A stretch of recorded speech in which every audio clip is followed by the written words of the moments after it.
Θέλω να μου πεις μια ιστορία με έναν πολύ κακό πελάτη, μια ακραία ιστορία με πελάτη. Ακραία ιστορία με πελάτη. Ρε φίλε, δεν είναι ότι είναι κακός πελάτης. Εμένα με ενοχλεί πολύ το ψέμα. Οκ. Και με ενοχλεί πολύ οι ανθρώποι που δεν ξέρουν κάτι, παρά τα αυτά έχουν μια γνώμη και μια άποψη. Ναι. Και το κακό με την εστίαση είναι ότι οι περισσότεροι που έχουν μαγαζιά εστίαση, π.χ. σουβλατζίδικο, ξέρει να κόβει το γύρο. Ξέρει να ανοίγει, να φτιάχνει την πίτα, να τη λύγει, να κάνει οτιδήποτε. Δεν γίνεται να τα ξέρεις όλα. Υπάρχει αυτή η νοοτροπία στον Έλληνα επιχειρηματία, τα ξέρω όλα. Δεν γίνεται. Δεν γίνεται, ρε αδερφέ μου, να τα ξέρεις όλα. Δεν θα ήσουν στο ραντεβού μαζί μου αυτή τη στιγμή αν τα ήξερες όλα. Ισχύει. Δεν θα ήσουν στο ραντεβού. Γιατί μετά, όταν κάνω τη δουλειά μου, να μου πεις τη γνώμη σου. Και δεν είναι η γνώμη του το ότι δεν μου άρεσε αυτό. Η γνώμη του είναι για ποιο λόγο να γίνει αυτό. Εγώ πιστεύω έπρεπε να γίνει το άλλο. Μα σε έχω συμφωνήσει, αδερφέ μου. Σε έχω πει. Δηλαδή, έχουμε πει ότι θα ανεβάσουμε αυτό το βίντεο, θα ανέβει αυτό, θα ανέβει αυτό. Και να είναι η ερώτηση ότι. Γιατί να ανεβάσουμε βίντεο. Δεν θέλω να ανέβει το βίντεο, ας πούμε. Χωρίς λόγο. Επειδή φαινόταν βρώμικη η ψισταριά πίσω. Δεν φαινόταν καν βρώμικη, έτσι. Αυτό είναι το χρώμα της. Δεν είναι βρώμικη. Αυτό ήταν, ρε φίλε. Δεν είναι το μαγαζί έτσι.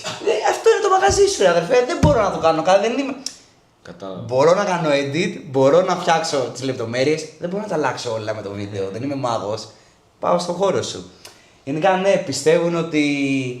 Ή το άλλο το τρομερό, το ότι σε παίρνουν τηλέφωνο επειδή λέει χανόμαστε, κλείνουμε, δεν έχουμε κόσμο, έλα να με βοηθήσεις. Να σου φέρω κόσμο, ξέρω ότι δεν κάνω. Δεν κάνω marketing ή κάνω διαφήμιση όταν πάω να κλείσω. Σωστό κι αυτό.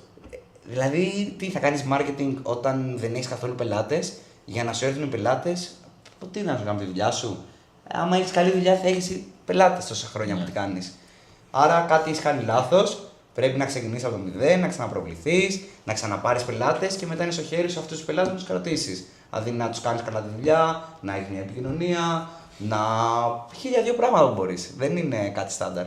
Απλά το χειρότερο, για να σου τελειώσω, ήταν με αυτόν τον πελάτη τώρα που σου λέω και να έχει τέρα της πληρωμής.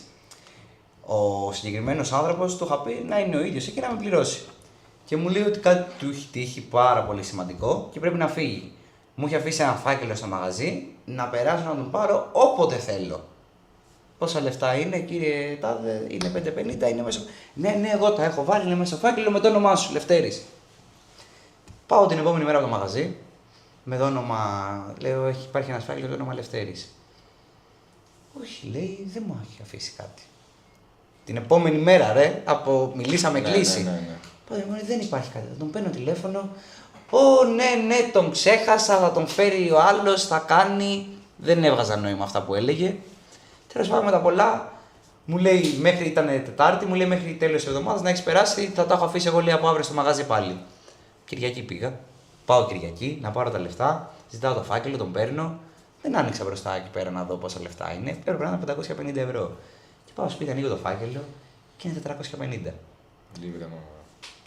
Δεν με ενοχλεί τα 100 ευρώ, ρε μαλάκα. Δεν με ενοχλούν τα 100 ευρώ. Να πες μου, δεν έχω λεφτά, τα αγόρασα, τα γάμισα πουτάνα. Δεν με νοιάζει. Γάμισα πουτάνα. Θα το έπαιρνα καλύτερα.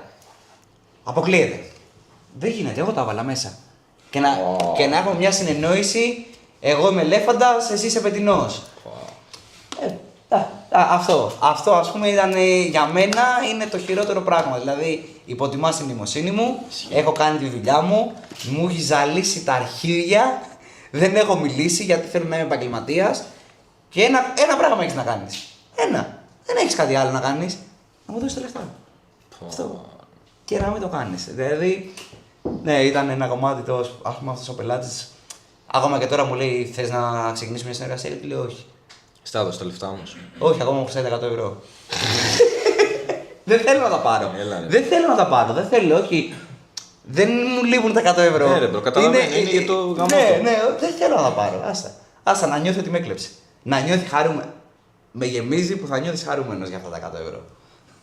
Αυτό. Άμα του λείπουν αυτού, εγώ δεν έχω θέμα. Έτσι. Είναι. Επειδή είπες η χειρότερη ιστορία τώρα. Ναι, Με τσίτωσες, καλά. ρε μαλάκα. Θα πάρω τηλέφωνο.